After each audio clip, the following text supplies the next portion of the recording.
আজকের এই ভিডিওতে আমরা কথা বলবো কিভাবে সহজে আপনার ওয়াইফাই স্পিড বাড়ানো যায়। আমাদের দৈনন্দিন জীবনে ইন্টারনেট স্পিডের সমস্যা খুবই কমন, তবে কিছু সহজ ট্রিক্স এবং টিপস ফলো করলে আপনি আপনার ওয়াইফাই স্পিডকে অনেকটা ইমপ্রুভ করতে পারবেন। সেই টিপসগুলোই দেওয়ার চেষ্টা করব এই ভিডিওতে। চলুন শুরু করা যাক। এখনো পর্যন্ত আমাদের চ্যানেলটি সাবস্ক্রাইব করে না থাকলে কি করছেন, এখনই সাবস্ক্রাইব করে আমাদের এই ছোট্ট পরিবারের সদস্য হয়ে নিন। আর পাশে থাকা বেল বাটন ক্লিক করে অল করে দিলেই পেয়ে যাবেন আমাদের চ্যানেলের সব আপডেট একদম ফ্রি। ওয়াইফাই স্পিড কম হওয়া অনেক কারণই হতে পারে, যেমন রাউটারের অবস্থান, ইন্টারনেট প্ল্যানের সীমাবদ্ধতা বা ডিভাইসের সমস্যার কারণ। কিন্তু চিন্তার কিছু নেই, let's explore some effective ways to boost your wifi speed. Tips number 1, রাউটারের সঠিক অবস্থান নিশ্চিত করুন। ওয়াইফাই রাউটারের অবস্থান খুবই গুরুত্বপূর্ণ।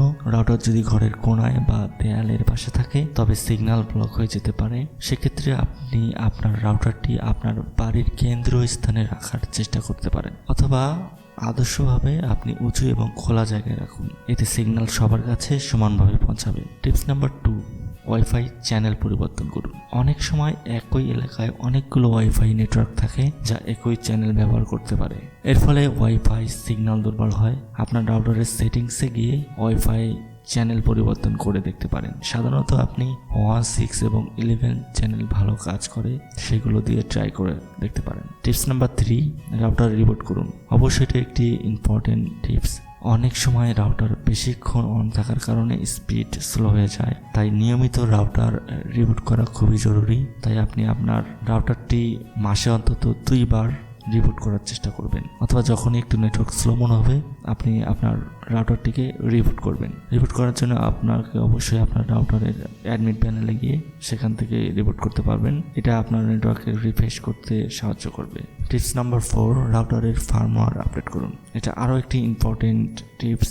আপনার রাউটারের ফার্মওয়্যার আপডেট করা খুবই জরুরি। পুরনো ফার্মওয়্যার থাকলে তা ওয়াইফাই পারফরমেন্স কমিয়ে দিতে পারে। তার কারণে আপনি আপনার রাউটারের অবশ্যই ফার্মওয়্যার আপডেট করবেন। অবশ্যই রাউটারের অফিসিয়াল ওয়েবসাইট থেকে ফার্মওয়্যার ডাউনলোড করে আপনার রাউটারের ফার্মওয়্যার আপডেট করে নেবেন। টিপস নাম্বার 5, অপ্রয়োজনীয় ডিভাইস সংযোগ বিচ্ছিন্ন করুন। যত বেশি ডিভাইস আপনার ওয়াইফাই এর সাথে কানেক্ট থাকে তত বেশি ব্যান্ডউইথ খরচ হয়। তাই আপনি আপনার অপ্রয়োজনীয় ডিভাইসগুলো ডিসকানেক্ট করে দিতে পারেন।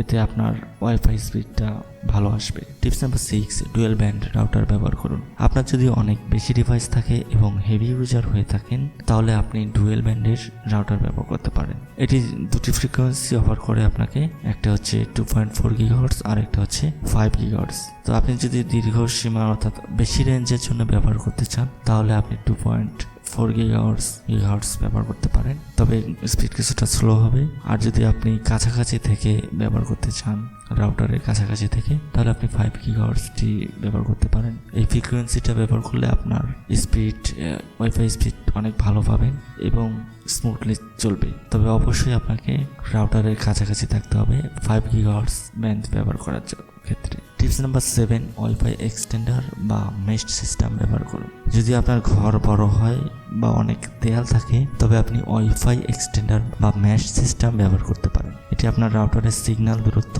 বৃদ্ধি করে, ফলে আপনি ঘরের যে কোনো জায়গা থেকে দ্রুত ইন্টারনেট ব্যবহার করতে পারেন। তবে আপনি যদি এক্সট্রাভাবে ওয়াইফাই এক্সটেন্ডার না কিনতে চান বা আপনার ডিভাইসে মেশ সিস্টেম না থাকে তাহলে আপনি অন্য একটি সেকেন্ড হ্যান্ড বা পুরনো রাউটার দিয়ে আপনি রেঞ্জ এক্সটেন্ডার করে ব্যবহার করতে পারেন। এতে আপনি ওয়াইফাই স্পিড অর্থাৎ দূরত্বটা অনেক বেশি থাকবে এবং স্পিডটাও মোটামুটি ভালো পাবে। টিপস নাম্বার 8, স্পিড টেস্ট করুন। অবশ্যই এটা খুব জরুরি। লাস্টলি আপনি নিয়মিত স্পিড টেস্ট করে আপনার ইন্টারনেট স্পিড চেক করতে পারেন। আপনার আইএসপি থেকে আপনি কতটুকু ইন্টারনেট কিনেছেন সেটা আপনার আইএসপি থেকে ভালো করে জেনে নেবেন। যদি 5 Mbps নিয়ে থাকেন তাহলে সেটা 5 Mbps প্রপারলি দিচ্ছে কিনা সেটা ভালো করে চেক করে তাদের কাছ থেকে জেনে নেবেন। চাইলে আপনি 5 MB থেকে 10 Mbps বা আরও বেশি আপগ্রেড করে নিতে পারেন। এতে আপনার ওয়াইফাই স্পিড আরও অনেকটা বেড়ে যাবে। তো এই ছিল কিছু সহজ উপায় যেগুলো ফলো করে আপনি ওয়াইফাই স্পিড বাড়াতে পারেন। যদি এই ভিডিওটি আপনাদের কাজে লাগে তাহলে অবশ্যই লাইক দিন, কমেন্টে আপনার ফিডব্যাক জানাতে ভুলবেন না, আর চ্যানেলটি সাবস্ক্রাইব করে পাশে থাকবেন। আমরা এমনই দরকারি টিপস নিয়ে হাজির হব পরবর্তী ভিডিওতে। দেখা হবে নতুন কোনো বিষয়ে। ধন্যবাদ।